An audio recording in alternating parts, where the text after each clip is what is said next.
Hola, en el día de hoy tenemos un monitor marca Janus que no enciende. Lo único que hace es que el piloto de encendido está intermitente, pero el monitor no obedece a la orden de encendido. Esto nos podría indicar que existe un corto en el circuito de la fuente y está actuando la protección del mismo.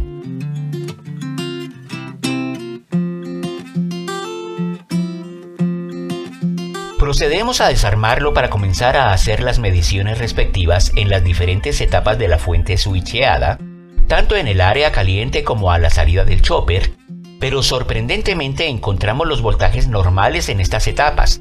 Lo único es que la etapa de salida tiene el voltaje fluctuante entre 5 y 14 voltios. Al observar la apariencia general del circuito encontramos la sorpresa de dos capacitores inflados, lo que nos indica que este es el origen del problema. Al cambiarlos, inmediatamente tenemos la dicha de recuperar el funcionamiento normal de nuestro monitor. Si no te has suscrito, hazlo en este momento y comparte este video para que muchas personas puedan beneficiarse gratuitamente de él. Regálanos también un like. Muchas gracias por tu atención.